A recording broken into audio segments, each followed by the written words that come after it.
Well, welcome on in, everyone, to another episode of They Not From Philly podcast. Got myself here, Adam from Wales, and my good buddy, my good fella, Justin from Tennessee. As you can see, he's all decked up in his Vols gear for the big game tonight against the Georgia Bulldogs. So that's going to be a great game to watch later on tonight if you're into college football, and we certainly all are. And so, yeah, Justin, how's it going, buddy? How's your week been? What's happening, fella? Man, it's been a long week. Had a lot of stuff going on around my house, as I told you earlier.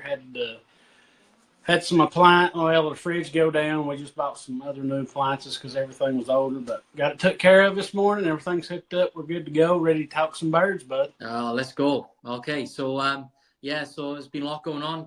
Two big games. Got the win down in Dallas. Took care of the Commanders on Thursday night. So, let's start with Dallas. And obviously, I suppose it goes to the Washington game as well. The offense, they've been a bit unsteady, so to speak, coming out the gate. The first halves in both games have been a bit of a struggle for Jalen and the boys to get going. So how are we thinking? Well, how are we feeling? Man, it's so frustrating because the plays are there to be made. Unfortunately, Jalen's just not making them in the first half. It's and he went back. Okay, going to the Dallas game, he had the turnover, the interception. It was almost like when he threw the interception, later on he had the fumble, and it was like once he threw that pick, he kind of went into a funk to me because it was his first turnover in, what was it, 5 games? Yeah, 5, something like that, 5-6 games. And so nobody's going to be perfect every game, but he had a good run there, and it seemed like he had kind of gotten a better mentality. But once he had that pick, like I said, man, it was like something, he just went down. Couldn't really, body language kind of, I wouldn't say it was down, but it wasn't what you would hope for. Then he had the fumble. And, things could have snowballed from there because they had the ball, what was it, on the 4 or the 5? And our defense held up once again. I know. And, we're really leaning on the daggone defense the first half of games. And I think, what was it, 14-6 at the half against Dallas, something like that. After we held them on the 4 or 5 yard line, whatever it was, I didn't think the game was ever really in doubt.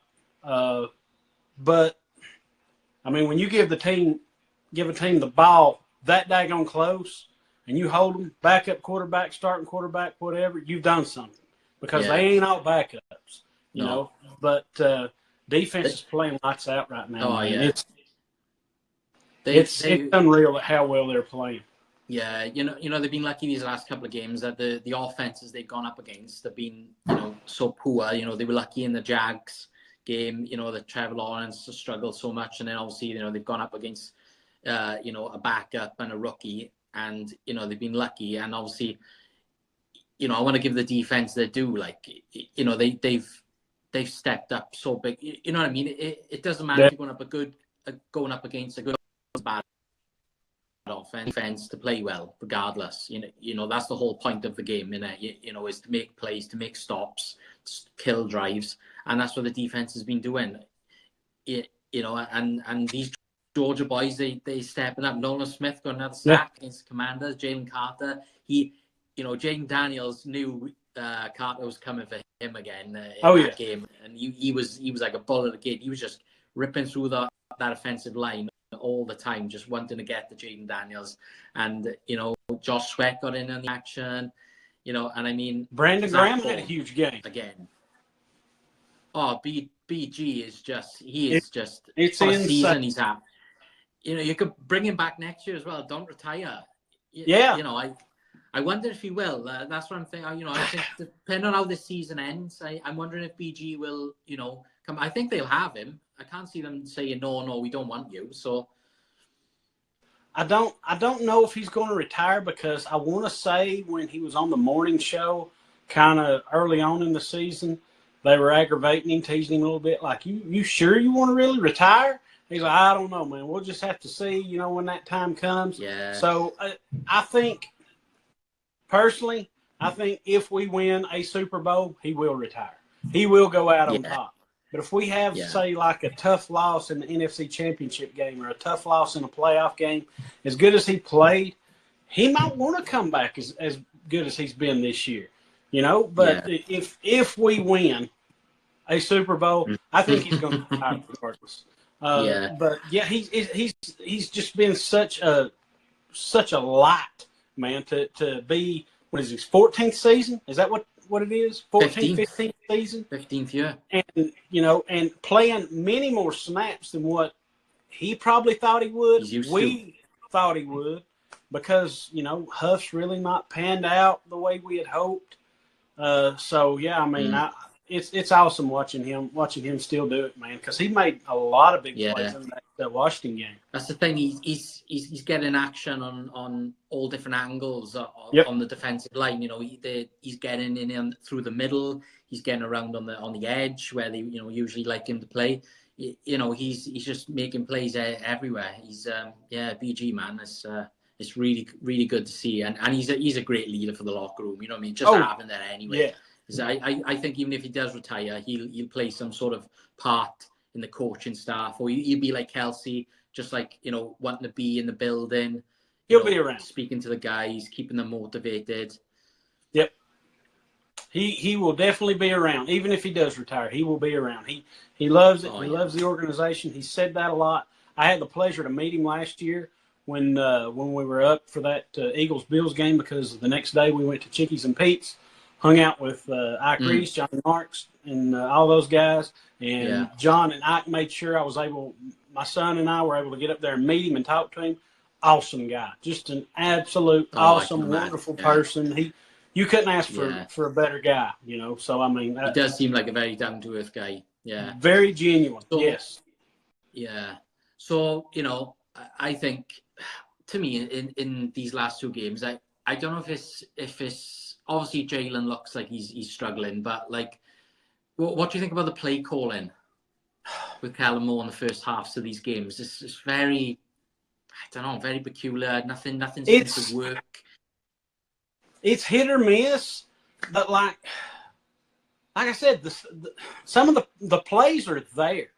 The one that stands out to me the most was once when we had Devontae going on a crossing route, kind of a drag across the field. Yeah. And then there's a hole opens up, and Jalen starts to take off through that hole. He still has time to just kind of step up and throw it, but he wants to take off and run. And Devontae's got a couple of yards between him and the defender.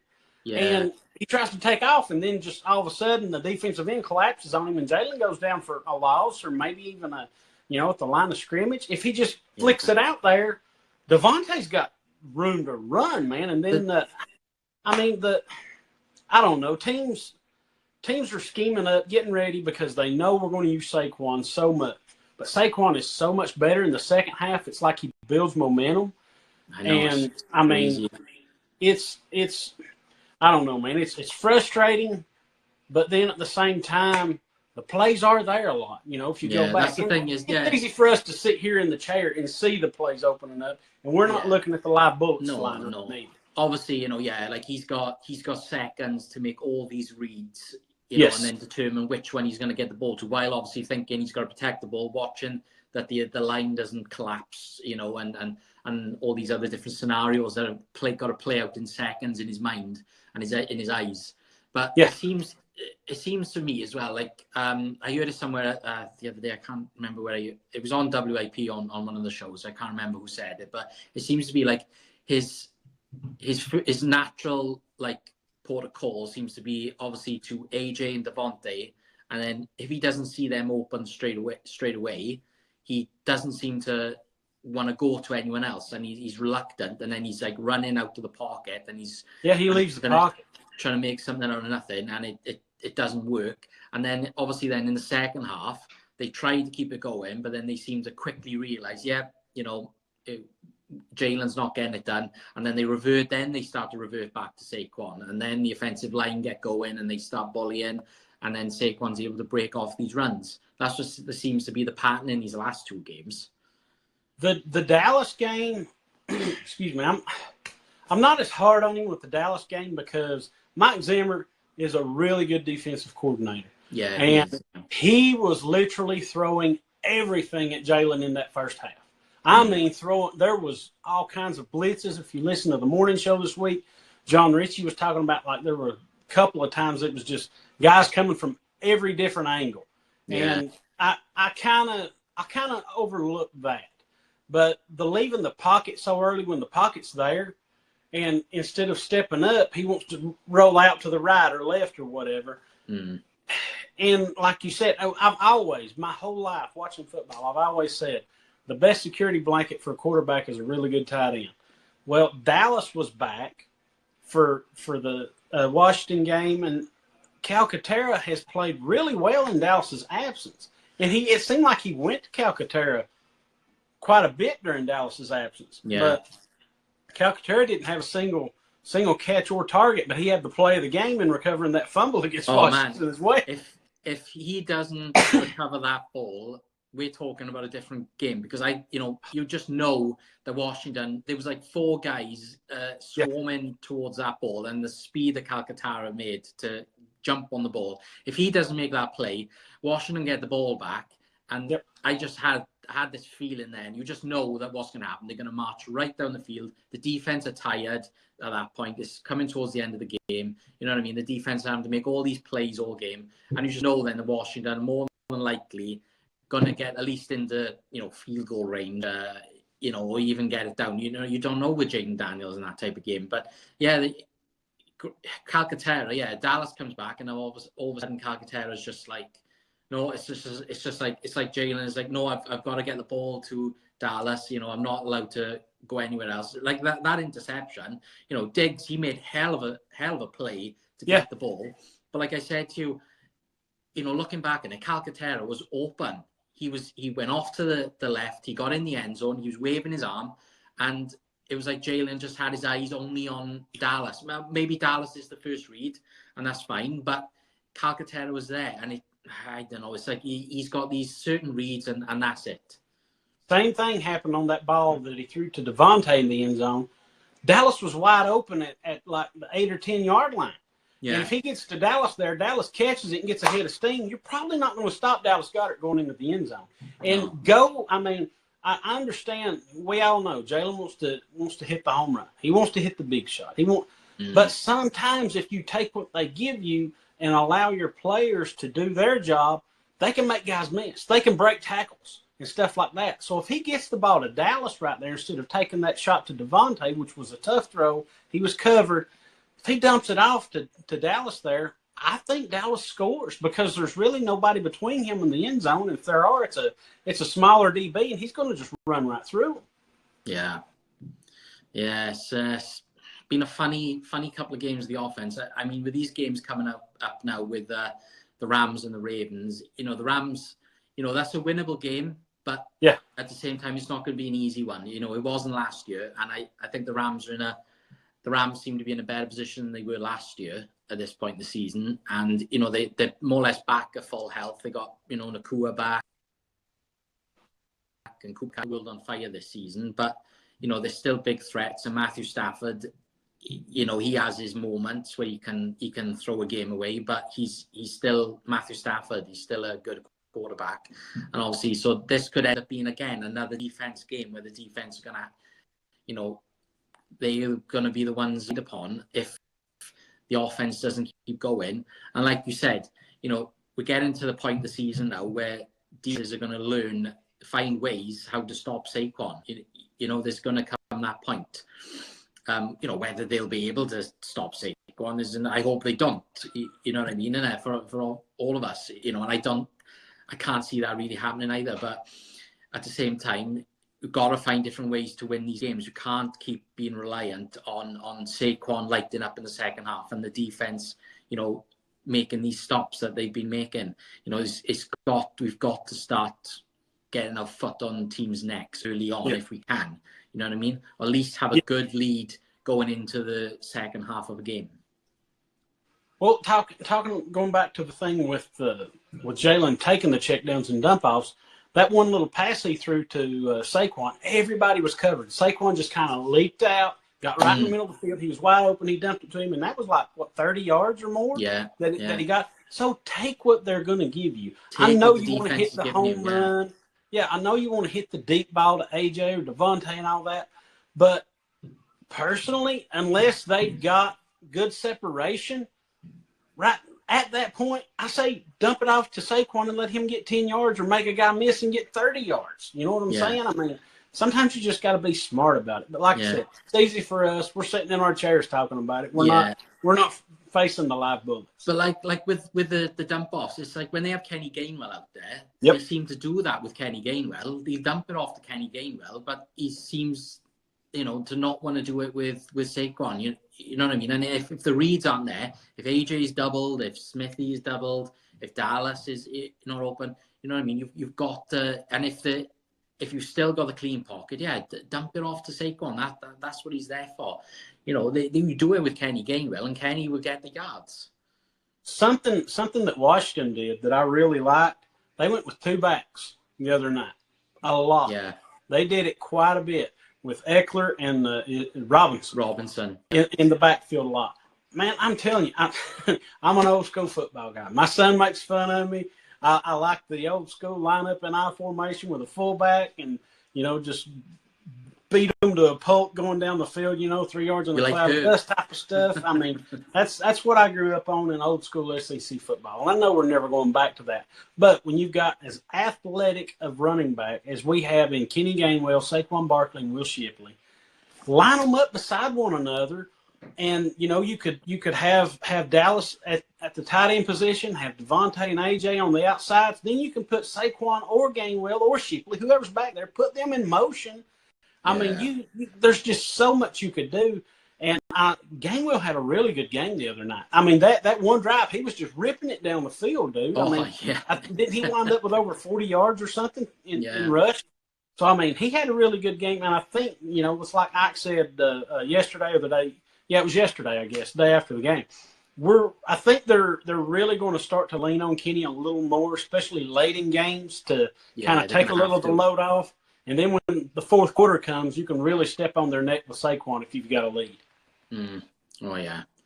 So let's obviously one name we haven't talked about yet. And, well, there's a couple of names we get to them. But obviously, Quinyon Mitchell, I mean, my God, he locked up Terry McLaughlin the other night. And it's just these guys, I don't know, Quinyon is just, he's doing something special this season because, he's going up against wide receiver ones, wide receiver twos, and they just can't, and if he does give something up, it's minimal yardage, and it's just, man, he is just something special. The worst play he's had all year was in that Falcons game on their game-winning touchdown drive. He kind of overran the guy and didn't make the tackle. Yeah. That's it. That's all he's done. That's the worst play he's had all season. And he's a rookie from Toledo. It's not like he's from Alabama or Georgia or Clemson or Texas or Tennessee or any big major. He was Toledo. And this, I mean, yesterday they were talking about it on the morning show, and I actually called in on the morning show because I was all in last year in the draft of Cooper Kupp to be our first pick. I liked him better than Kool-Aid McKinstry. I liked him better than the kid at Clemson. And I told you, I didn't know a lot about Quinyon because he played at Toledo. I watch a lot of college ball, but I don't watch Toledo unless they're playing Tennessee. You know what I'm saying? Unless that happens. So I had no idea, but I did know that Alabama and I want to say Florida State made a full court press on that kid to get him to leave Toledo. Like offered him a bunch of NIL money to get him to leave Toledo to go play for them, and the kid wouldn't do it. So that told me what he has in character right then and there. And then to do what he did, at the Senior Bowl, you're like, well, it's the Senior Bowl. How hard are these guys really going and stuff like that? But he has been lights out. And then the icing on the cake was getting Cooper DeJean in the second round. And I keep going back to the draft tonight and watching that video. I literally have that video saved in my Twitter bookmarks to where they're watching how the draft board's falling. And they want Cooper. And I think Jeffrey's talking to Howie, and they're trying to figure out, okay, who's going to do what? And then they're, well, the Panthers this, the Panthers that. And they're like, Baltimore's going to get him. And as Yeah, soon they as thought Baltimore gone. made that Yeah. pick and they didn't take him, Howie, it's like I said, he went into kill mode. He's like, Oh, we've got to yeah. do this. We're going to Yeah, I've call it seen in. that We're going video. to get It's him. really good. Loved it, man. Yeah. Absolutely. I love draft stuff like that. I mean, seeing the Yeah. war room stuff. I mean, I would pay ungodly amounts just to be able to sit and watch how they work in a war room. Be in a Even draft room. on like Yeah. the second and third round. I wouldn't have to be there in the first round because ain't a whole lot goes on in the first round. But I would Yeah. love that, man. That would be so fun. I like watching that film, Draft Day. I love it. With A Kevin lot of Costner. people crap on draft day. I watch it Yeah, every year. I know. I mean, I know it's not realistic. Like, you're not going to give up 2 No. seconds for a top 5 or 6 pick, but Yeah, still, yeah. it's fun. Yeah, it's just interesting to be able to just sort of like have an inside view of like what a draft day sort of looks like and what goes into it and all the work and all the stress. Yep. And it's a good film. I know. Yeah, it gets knocked, but I watch it. A lot of Great. people crack on it, but I love it. I want my picks back, you pancake eating MFer. I know. He finds a way to sort of like screw the Seahawks at the end, and he takes the linebacker, and it's really good film. Yeah, so like speaking of that, like bread and butter. Bread and butter. Blankenship and Cooper. I mean, but Blankenship, man, he's got a nose for the ball. Yeah. Like, and have you seen like he makes the same sort of interception every game that he intercepts the ball. He just comes flying out of nowhere and just manages to seal it underneath in the middle. He makes the same play all the time, and I don't know how they keep getting caught out, but he's just got a nose for the ball, and it's just. Man, Reed is just, well, he's your buddy, so, you must be happy. You're going to have to give him a call and say, you're doing your job. You're doing what I told you to do. So, yeah. It's like you said, he has just like an instinct, and when he does it, it comes at the most opportune time, it seems like, and it looks like the same interception every time. He's diving in, but the thing about it is he snags it, he gets it in, he doesn't drop it, it doesn't hit the ground, so we'll take it, man. I mean, it's so daggone awesome seeing him do well, because I honestly wasn't sure, and I'll be honest, if Sidney Brown hadn't got hurt last season at the end of the season, I don't know if Reed would have been the starting safety. It may have been CJ, and Sidney. I don't know, but it seems like and Sidney's still coming back from the knee injury, but I really like Reed. He seems like a really good dude. And when I got to talk to him on the phone that day through the station to kind of give him some of my Southern sayings to see if he could figure it out or what I was talking about, he sounded kind of like me. Not as country as me, I guess, but he's an Alabama guy who went to school in Middle Tennessee. But he and Jack and Ike Spike, they all said he genuinely really loved it and was talking about it after the fact, and thought it was cool that a guy from Tennessee was an Eagles fan. So I mean, I had a blast with it. Yeah. Well, that's it now. We're all over the place. We're all over the world. Like, so, you've got Corey in Columbus. Yep. We're all over the shop. Justin in Richmond, Drew in Westchester. Yeah. Kimberly in DC. Yeah, I mean, we're spread out everywhere, man. Got Marissa in Tokyo. She's over in Japan. So, she's building a little fan base out there as well. So that's cool to see. Yes. So, let's. We've got the Rams coming up now. So, we touched on it just now, but like, what do you think of the Rams so far this year? They seem to be getting them in a bit of a groove, but obviously they're a team that can be beat as well. Well, they're getting Puka Nacua back. He's coming back from injury. Cooper Kupp's coming back from injury. Like you said earlier, Matthew Stafford's he's consistent, man. I mean, what do you say? He's been a really good, consistent quarterback when he's not been injured out in LA. He won a Super Bowl.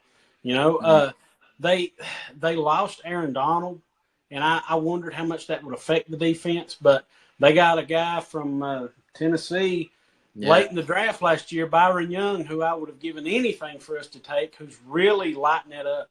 He's a good pass rush, man. I'm telling you, he is. They've got another guy from Tennessee who's a rookie who's got like 3-4 picks already. I don't know that he had 4 picks in 4 years at Tennessee. Yeah. But and you're going to LA. We've had good luck there, but we've had bad luck there too. because that's where Carson blew his knee out, and we don't know what the future would have held had he not blown his knee out there. Yeah. But I don't like the fact that we're going to LA and then we got to come back and play Baltimore. I wish we kind of had a easier home game or something in between. I know Baltimore's only like a couple, 3 hours from Philadelphia, and it'll be a bus ride or a train ride, whatever it is they do to go down there. Baltimore's going to be a tough physical team, and I don't know how the Rams are going to play us. I'm being dead honest with you, man. And McVay is such an offensive genius. He's very daggone Vic, got something up defense humming. Yeah. Like the game we had last year against them, we came out and, it looked like they were getting things rolling and we were like in control of the game. And then they started to, creep back into the game. And then it took a couple of plays of the defense, Reddick made a couple of stops, then towards the end to seal it. So, it wasn't like a, domination last year. So, it could end up being that type of game. Maybe we actually come out to the gates rolling in this game, because they've had, they've got like the mini bye now when they got some things to correct. And, Jalen's like, he's gonna put his head down and get stuck into his, make his corrections. That's what I've liked about him, in these last couple of games. He doesn't seem to, let the stress of like a mistake or a turnover get to him. He sort of gets his head down. They all rally around him. And then the second half, then they coming out to the gate then, and he's making plays when he needs to make plays. Like that game on Thursday when he ran. Was it a third down and he ran to the pylon and they thought it was like when he got the first down. Yeah, and he got the first down. Yeah. That was hell of a run because he could have got stopped right at the end. Then he stretched out. He made the play. And that's what you got to love about Jalen is that he does he makes the plays in the big moments when you need him to. That's something I do trust with him is that in these games. Also, like when he takes off on runs now, I have noticed a lot more frequently. He'll get down. He's sliding. He looks like a guy sliding into second base, man. He's smooth with it. Oh, yeah. He's not taking any unnecessary risk, it looks like. But he knew it was third down on that play the other night. He tiptoed that sideline, kept that right foot in, and shoved off on it, stretched that ball out. Yeah. Got it. Yeah. It was perfect. He couldn't have missed it by an inch, dude. I mean, he was right dead on that first down marker. And if he needs to put his head down to get a first down or touchdown, he's going to do it. But I like the fact that he's not taking unnecessary shots. He's not diving head first unless he needs to. He's sliding. He's getting down. And he knows that's what he's got to do to stay healthy. And he looks faster this year. He does. Yeah. He like I think there was an ankle or something was giving him issues last year. Yeah, I don't know. He just looked plodding at times when he ran. When he decides to take off, now he's never going to be Lamar Jackson quick. But when he decides to take off now, he's getting there quicker to me. It seems like he's got more burst and top end speed to me. Yeah. He's just doing what he's doing, and he's making the plays when they need to be made, and that's something that's been good to watch this year. As you can count on him in those moments. So the refs made some bad calls in that game. Obviously, two in particular. The Cooper Eugene, tug. I mean, he sort of grabbed him at first, but then he was able to release off him, and the receiver kept in control. He didn't lose speed, and you know what I mean. So I thought that was a bad call. And then there was the Devontae Smith, the face mask. That was, I mean, come on, like that was blatant. They heard them on the TV. They were saying, even if it's round it was like round by the ear, wasn't it? Yeah. Like the top. They said no, that counts as a face mask. Yep. And it didn't get the call. It was unbelievable. They reviewed it as well. That was another one they reviewed, and it just came back and nope. The refs, man, they seem to be getting worse every week. It's absolutely ridiculous because you had a guy on the sideline on the replay looking right at it, and I'm sorry, if you're going to allow them to grab them by the back of the helmet or the side of the helmet and twist their head, it's face mask. It's just as dangerous as grabbing them by the face mask and twisting their head. You could get injured the same way. It's no different than getting a hand in the back of the shoulder pad and getting a horse collar. You know, it's the same way. You're not supposed to do that. So why are you allowing a guy to get his hand in the back of the helmet or the side of the helmet to get a guy down? And going back to the pass interference, I don't even know that Cooper pulled the guy's jersey. I mean, he was on him that tight. Now, he may have kind of got his hand in his back a little bit, but there, like you said, the guy lost no momentum. He didn't knock him off track. He didn't knock him off line. And it was just an atrocious. And then the hit later on that kind of sent Jalen to the blue tent was where they landed on him and laid on him and kind of shoved his head into the ground. I'm sorry. Any other time, that's roughing the passer, dude. And I mean, I told you, didn't get picked up at all. Yeah. I mean, he laid on him on top of that afterward. Like, you're not supposed, according to the rule. And like I said, I grew up watching football when it was rough and tough, and they just tee off on these guys and, you know, break them in half, it seemed like. But the rules are there for a reason now. If you're going to call it one way, call it both ways. You know and what you I'm just saying? know, if that was one of, an Eagles player or any other team doing that to, Patrick Mahomes, oh gosh, that's going to go the other way. The Chiefs are going to get the flag and that's it. You know what I mean? Well, just last week on the mic'd up thing, who the Chiefs play? The Broncos? Is that who they escaped? Yeah, Broncos, yeah. So Mahomes was running, and as he was like walking away from the sideline after a play, he told the ref, he said, "Can you tell me when he's getting close to me?" What the hell? I know. He literally looked at the official. Can you tell me when he's getting close to me? I'm like, what are you doing, man? Seriously.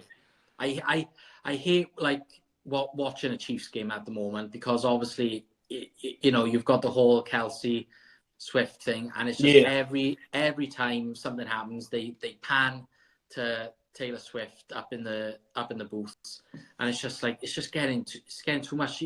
They're together now. Leave them get on with what they're doing. I mean, she's obviously gonna come and watch Travis Kelce play as much games as she can, and that's fine. There's nothing wrong with that. So just, you don't need to pan to the camera every time. You know what I mean? Like, Kelce catches, and most of the time, no, it's not even when Kelce makes a play.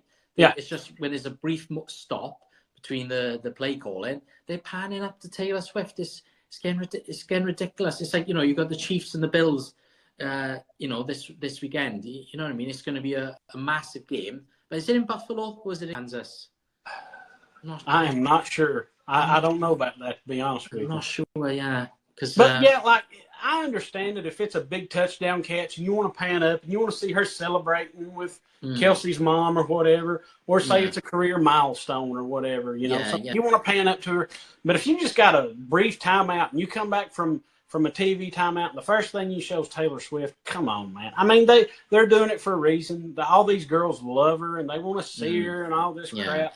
But I wonder, I'm not sure if he is or not, but Josh Allen was dating the young actress Haley Steinfeld, who played in the Hawkeye TV show, played Kate Bishop. I wonder if she'll be there, and if she is, are they going to give her equal screen time to Taylor Swift? Because all the little girls love Haley Steinfeld too. At least I know my son loves Haley Steinfeld. Yeah, it's crazy, man. Yeah, there's some good games. It's going to be nice. I like it when, sometimes when Eagles have this sort of like mini bye, and especially if they win the Thursday game, and then, we've just got a whole weekend free then of just like stress-free football. It would be more stress-free if I didn't have this to worry about tonight. If they can get a win tonight, it'll definitely be stress-free tomorrow. I will be laid back, enjoying my Sunday afternoon, but if it's a bad loss, I'm going to be miserable as hell tomorrow. Yeah. Well, funny enough. Well, then, like obviously I mentioned, I'd like to start like a new segment in the future now, like Justin's college corner. So like, seeing as there's some big games this weekend, and you're a big Vols fan, so let's sort of like touch on the games around. It's getting closer to the college playoffs now. We've got the SEC championship in a few weeks. So, Tennessee and Georgia today now. What are you thinking of, the games? Because, like, the Georgia quarterback, he seems to be a turnover machine at the moment, but like they are still finding ways to win games. So what do you think your chance is? Georgia's defense isn't what it used to be because we have all their good players on our own defense. Yeah, we can't. They don't have the playmakers at wide receiver that they used to. Their number one running back is now hurt, so they're down to their fourth string running back tonight. Their offensive line ain't that great. Their top offensive lineman's still out, Tate Ratledge. And Ole Miss, who's not really known to be a very physical football team, bullied and pushed Georgia around last week. Literally bullied them and pushed them around. Yeah. And I like our chances, man. It's a 9-point spread in favor of Georgia tonight. I think Tennessee definitely covers that. I'm not sure. Our coach Josh Heupel, the thing with him, he's not been big in big road games. He's not come up big in big road games. He's kind of stumbled a little bit in his entire head coaching career back to where he was previously, and here at Tennessee. But our quarterback's coming off of a concussion protocol as well. Our number one receiver's kind of gimpy. Everybody's gimpy right now. It's late in the season. It's late. You've got 3 games left. Everybody's hurt. But I think our defensive line is going to give them hell, and I think we're going to pull it out tonight, and we're going to get that George W, as Black Gritty likes to say, and we're going to get even though we're ranked higher, I think it's going to be an upset victory. Vols are going to win tonight. It's going to be close. I think it's 24-20 Tennessee. But around the country, like I was kind of looking at right now, Texas and Arkansas is playing. Colorado's playing Utah. As far as draft guys, I think everybody pretty much knows Travis Hunter can probably be the number 1 draft pick coming into the draft. Number 1. Yeah. Yeah, according to what everybody's saying. Tennessee's defensive end, James Pierce, is probably going to be a top 5 pick, barring he has any catastrophic injury between here and the end of the season. That guy is going to be a monster for whoever gets him. I'm telling you right now, he's quickness, he's 6'5", 250, and runs a 4.5 40. And he's just an elite athlete, dude. He is insane.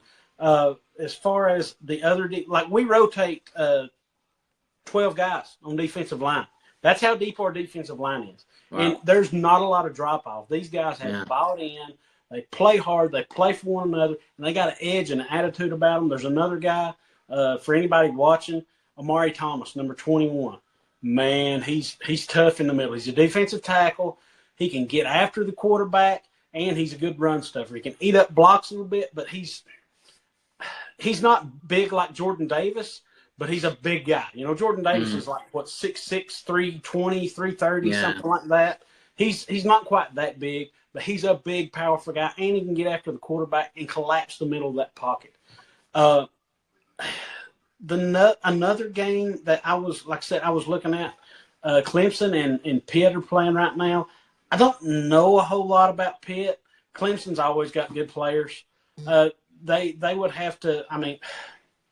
I think Clemson's probably going to represent the ACC in the college football playoff. Pretty good this year. Yeah, they lost a tough one last week, but I think Clemson's going to wind up in the playoff. But if Tennessee wins tonight, we have the inside track to. I think Georgia will definitely be out of the playoff because it'll be their 3rd loss. But the only thing is, our 1 loss was an upset loss to Arkansas at Arkansas.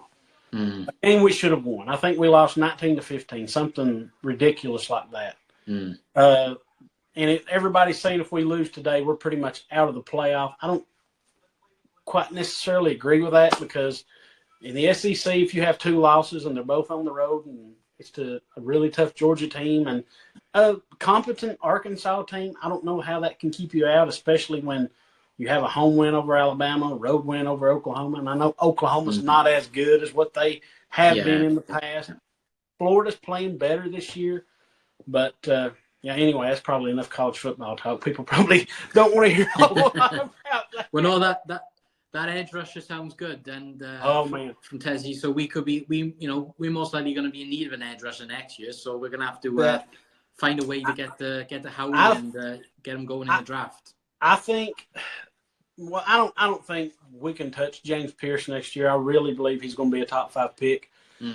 But unless Bryce Huff turns it around, I would really look for Howie to make a move and try to go after a Myles Garrett, Max Crosby type.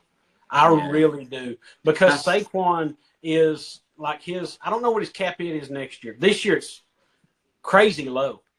I think I seen a tweet earlier. It's insane how low Saquon's cap hit is this year. Yeah. But I mean, we don't have a whole lot off the edge. Nolan Smith's coming on. I think he's got 4.5 sacks now. Yeah. And at the start of the season, when or maybe it was preseason, I was talking to James and Elliott on Go Birds. I said, look for Nolan Smith to have a good year. They're like, well, what leads you to think that? And it's something I've said all along. He was a rookie last year. He came in injured. He had a shoulder issue or something, maybe. I can't remember exactly. And he went through 2 defensive coordinators in his rookie year. Yeah. So he's on his 3rd defensive coordinator now in his 2nd year. And he's stronger than you would think he is. He's not a big guy, but he's stronger. He's crazy, elite, fast, athleticism. Yeah. So I told James and Elliott, don't be surprised if Nolan Smith gets anywhere between 8 and 10 sacks. He's got 4.5 now. Yeah. So if he hits that 8, I'm gonna be happy. Yeah. Well, that's it. You know, like we said, the Vic Fangio defense, the scheme seems to be working for these guys. You know what I mean? For the Georgia boys, and like Zach Bourne is just he's becoming a nightmare for anyone.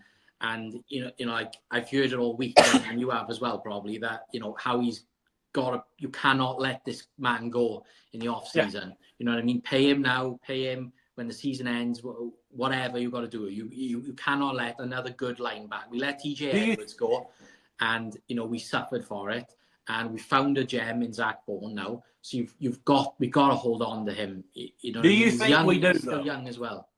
Do you think we do though? Honestly. I know when because we've got Jeremiah Trotter Jr. Yeah, and we've got Dean, but Zach like Trot Jr. and Dean aren't that different size wise. They're very close. Dean's a little shorter than Trot Jr. I know Trot Jr. was a 5th round pick, but man, like you said, Zach Bond has been a revelation. And when they were looking at him, I read something this week. Vic Fangio said this guy is not. And he's a middle linebacker. This guy's an inside linebacker. Yeah. And that's kind of what that and the progression of Dean is what got Devin White out. Yeah. Like we were all frustrated. Like, why is Devin White not playing? We see why now. I mean, Devin White is even on a team now. He's with I think he was with the Texans, but that last time I saw. But that was a few weeks ago, so that might have changed. He might have got released again. I'm not sure. But yeah, like you said. Knowing Howie and how he sort of prioritizes positions, they've never, been a lover of linebackers, and that's been an issue every season. We found TJ Edwards. He was great. They found Zach Bourne now. They cannot let another good linebacker. I'm sure he's not going to cost too much to keep. You know what I mean? I'm sure there's a good deal they can find. To keep him. Linebackers don't get paid astronomical amounts of money. There's got to be a good deal, and I'm hopefully Howie's already working on it. Because if they're gonna prioritize bringing in a big edge rush name next season in the off season, then But I don't know if they will do that either. You know what I mean? Like if they see Nolan Smith progressing. And he does have like an 8-10 sack season, and then Josh Sweat keeps getting sacks, and if he's on the last, isn't Josh on the last year of his deal though? Yeah. So maybe he'll be a sacrificial lamb. Obviously, we're stuck with Bryce Huff, so it's going to be an interesting one at defense this offseason for sure. If they all keep stepping up, and it's going to be the thing that gives me hope with Zach Bond is having a strong, I would call it a strong-willed, strong-minded defensive coordinator like Vic Fangio that they respect in that building. Because going back to Jonathan Gannon, they love the Fangio defense, so that's why they got Jonathan Gannon. And Yeah. they wanted Fangio. We're going to get Fangio, and Gannon wasn't going to leave. So Fangio went to Miami, and then Gannon left. So we had to get Sean Desai, and that's where things went to hell in a handcart last year. I could only imagine what would have happened if we would have had Fangio last year instead of Desai. I just wonder if things would have broke the way they did. If Gannon hadn't have screwed us by going to Arizona the way he did when he did, if we could have gotten Fangio, I just wonder. I've always thought as well, like speaking of like wondering and stuff, like I've always wondered last year, I know the defense were like a sieve last year, but Sean Desai, I think that's where they made a mistake and things like broke down from there was letting Sean Desai go. I think they should have stuck with him the rest of the season. By that point after the Chiefs game, they knew what the defense was. They knew what it was going to look like the rest of the season, and they switched to Matt Patricia. It clearly ruined things in the locker room. Things fractured quickly from there. But I really do think they made a bit of a mistake. I'm not saying like Sean Desai was this fantastic defensive coordinator, because he wasn't. But then he could only do with what he had. But I thought he did, an okay job up to a point. And I just thought at the point they let him go and they brought Matt Patricia in, I was sitting there thinking, what's the point of bringing him in now? You know what I mean? Things are starting to, fray. Just leave him there. You know what I mean? Last season was all about, the offense had to win the games, and we were winning shootouts nearly every game, it seemed, because obviously the defense had their troubles. But they would get stops, and I thought Sean Desai was doing okay to a certain point with what he had, and bringing in Matt Patricia, that was just like the moment they brought him in last season, I was like, why are you bringing this guy in? He's not good. He hasn't been good anywhere he's gone. You know what I mean? We all knew about the whole Slay thing, that him and Slay didn't quite get on with each other. So it was like, and I just knew there was going to come a point where they were going to bring him on, and he was going to have more of a role. And then they brought him in, and then everything fell apart, and it was just like, oh, God. So it's just, going forward now, thank God they've got Vic Fangio, and in the off season now, if this defense keeps up with what they're doing, how he's got to prioritize the defense this off season. You know what I mean? You've just got to look at how young we are in the entire defense. Yeah. I mean, Brandon Graham is 34, 35. That's it. I'm not sure that we have. Darius is probably his last year with the team, in my opinion. But so those two guys, I think Darius is 32 roughly. Brandon's 34, 35. We both agree that Brandon could come back if he wanted to with the way he's playing this year. Yeah. I'm ready to let Darius go. Yeah. Give Isaiah Rodgers, Keely Ringo, one of those guys, another shot at the outside corner. Yeah. How are these guys going to develop if you keep bringing Slay back every year? You know what I mean? Like, why is James Bradbury still on this team? They couldn't let him go. It was going to cost them more to let him go than it was to keep him. So I mean, just in case something happened and they had to have him at safety or one of the corner spots, I mean, they've just got him tucked away in bubble wrap so nothing happens. Hoping they don't need him. But I mean, Sidney Brown's very young. GJ, we've got him for another couple of years because I think he signed a 3-year deal. Reed's playing really well. N'Kobe, please let us re-sign Zach Bond. The whole defensive line, other than BG, and like I said, I'm not sure Sweat comes back because he's on the last year of his deal. Somebody might give him pretty good money if he gets up there. He's had double-digit sack seasons before, and he could wind up with a double-digit sack season this year. So we're very young on defense, and you've got a really good defensive coordinator. So things are looking up on defense. I think what they like to do draft-wise is they like to build from the lines. So I'm not sure. One thing I'm looking at is, will Mekhi Becton be back? Because when he's been out, Tyler Steen has played really well. He didn't play well in the preseason. He didn't. But it's almost like the light came on during the regular season when he has got in. Lane is getting up there in age. We're not sure how much longer Lane's going to want to play. But the rest of that daggone offensive line is set. Cam Jurgens, Jordan Mailata, Landon Dickerson. And then you've got the kid that we drafted late out of Michigan last year whose name always seems to slip my mind. Keegan? Is it Keegan? Trevor Keegan. Trevor Keegan. Yeah. They said that guy was mean as a daggone copperhead snake. And I watched a lot of Michigan, but I didn't focus on offensive line play by any means. But like watching clips of him after he was drafted, man, that kid can run block like a beast. Like he does not care. He will get after you. He is mean, and Jeff Stoutland loves that. You know he loves that. So I mean, even if Steen doesn't take over that right guard spot, I'm not sure they get Becton back, because I think Becton's played really well, unless he wants to come back on a team-friendly deal. But we're going to have options in the draft, because and I think it's going to come off of both lines, to be honest with you. And that's where they love to build. Yeah, that's how he's bread and butter. Is in the trenches, on both sides of the ball. So the draft is going. The draft this year is an interesting one. So we'll see how that goes. So it's exciting times for the Eagles, and 8-2, baby.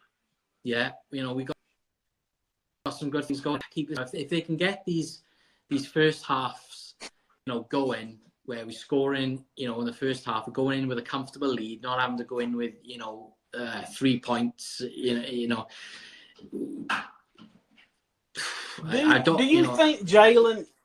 you think Jalen was concussed in that game? I do. I think somehow he cheated and got back out there from the concussion protocol, because watching the post-game interview with Scott Van Pelt on ESPN, man, he did not seem all there. He had them glasses on, and they always say, like, lights mess with you when you've been concussed and things like that. Yeah. I think he was concussed. He had a slight concussion somehow or another. I know it's tough, like with the NFL now. Like, they're very strict on that stuff. They're extremely, and thank God for it. You don't want to see guys. Look what's happened. Look what's happened to Tua. Tua's come back from this concussion now, and he hasn't looked the same. And he is still. That's what I don't get with him. I've seen him make some run plays, and he's taken some big knocks again. And he's just come back from a really bad concussion. He was out for 4 or 5 weeks. Yeah. And he's still making these boneheaded decisions when he's running with the ball.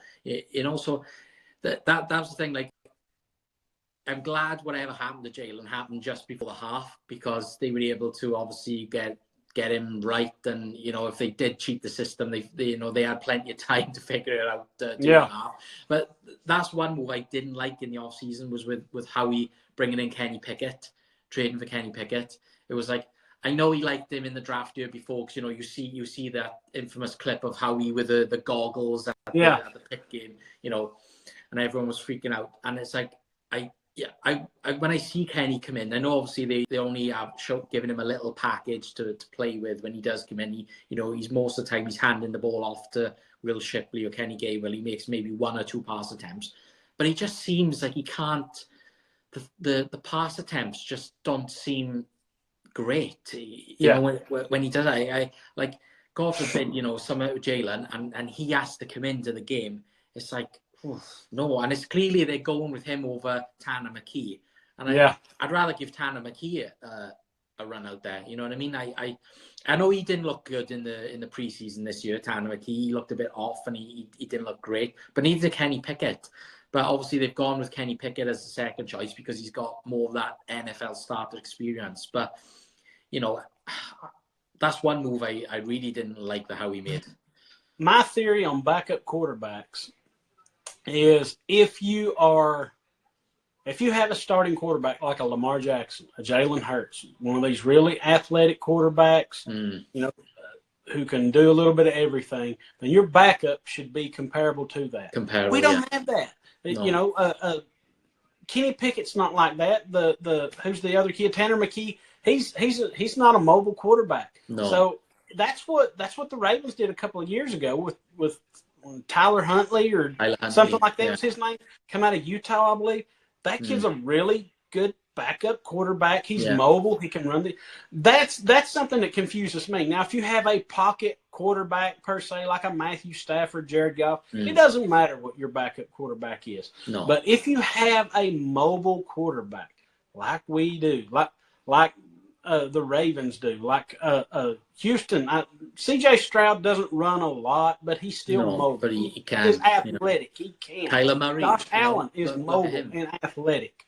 Yeah. So why don't and I asked Ike this question on the radio one time. I said, why do teams do that? Why, if you have a Michael Vick, Jalen Hurts, type quarterback, then as your backup, why do you have a Nick Foles? Somebody who will just stand there. Yeah. But anyway, Nick Foles got us a Super Bowl. So, I mean, I guess that was a bad comparison. But to me, if I were a head coach, I would want my backup to have some of the same athletic abilities as my starter, so I didn't have to change up as much. And where you would think it would be more continuity, but that's just me. What do I know? Maybe that's something they can look at in the draft now in the off season, because there's a lot of good college quarterbacks at the moment. They seem very mobile, and they all seem really good at running with the ball at the minute. So I mean, if I was Howie, I would definitely. And quarterbacks, even these quarterbacks are going to be in the next draft. They're not going to be, not many of them are going to be first rounders. They're going to fall into the later rounds. So there's no reason why we can't get one, and have him in there. Maybe you keep Kenny Pickett or keep Tanner McKee as the backup going into the season, but then you start developing the third stringer, because you've got to match it up. Like last year we had Marcus Mariota, didn't we? Yep. And he can run, he's got speed, but he can't pass that great anymore. You know what I mean? I know he did well stepping in for Daniels a few weeks ago, but that's one or two games. You know what I mean? So it's that's something I am a bit concerned about, and I touch wood. We don't have to nothing like that. We have to revert to that, and but so that could be a concern. I don't know. That's just a theory I've had my whole life. It makes sense. It's just, it doesn't make sense bringing in Kenny Pickett and Tanner McKee, who are going to be more like statues, and they can't run and they're not very mobile. It's just not good.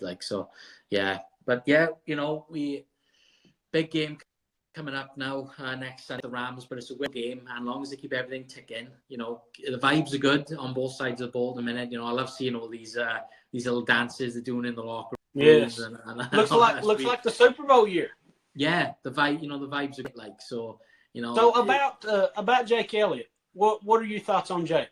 I think just a hiccup, possibly a hiccup, and I think it's due to.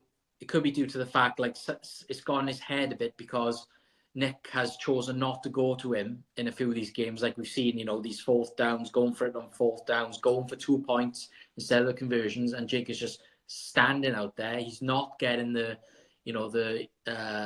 work that he needs to get in. Yeah. Obviously, like I've said, he's working off to the sideline like they all have to do, which is great. But it's nothing like having to take these live kicks.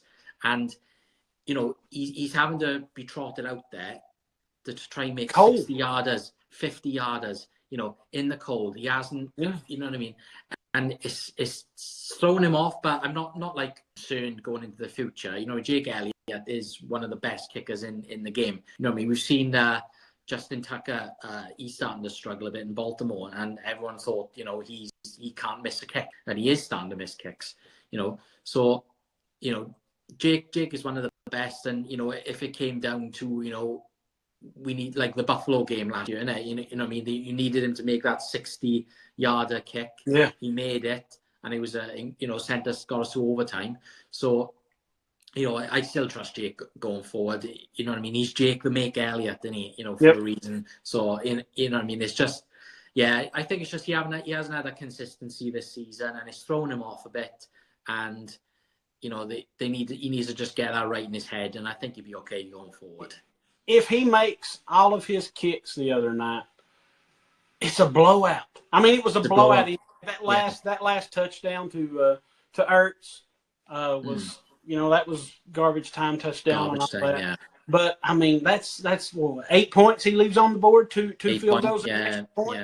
So I mean, it's just a hammer and sickle job if he doesn't miss those. So I mean, when you look at it that way, and I'm glad that Nick went for the field goals in those situations. I am, because we talked about it, after the other game where he was so aggressive. I guess Jacksonville game where he was just so daggone aggressive, and we squeaked out a win with the Nakobe interception in the end zone. You got to keep going to him. Like you said, he's Jake the Mate. He's a Super Bowl champion. He's going to get it turned around. And I agree with everything you say. It's just the hiccups, just the yips. Kickers go through it at times in their career, but he'll be back. Yeah, he'll be back. He'll be good to go. Let's hope he nails some good ones against the Rams now, or hopefully he won't be needed. And the offense will just be rolling so much you can just make the easy conversions. So yeah. So it's been a good one again, and obviously thanks for being my partner in this as always, and thanks to everyone giving us likes and follows and subscribes and watching the video and listening when you can, and we're having a lot of fun. It's great every week getting to do this. It's really cool. So just give us a like, give us a subscribe, listen to us. We're on all platforms: YouTube, Spotify, Apple Podcasts. You can find us everywhere. Same on social media. We're everywhere. We're rolling. We're rock and rolling with this. We're having a great time, and we'll be back next week to recap everything that's gone on in NFL and college this week, and they'll be on to the Rams, and let's get that win down in Rams. Let's turn Los Angeles green. I'm sure they will. They did last year, so I think they will again. So so just I'll see you next week. It's been a good one, buddy. All right, love you, man. Mean it. Go Vols, go Birds. We'll holler at y'all later. Take care.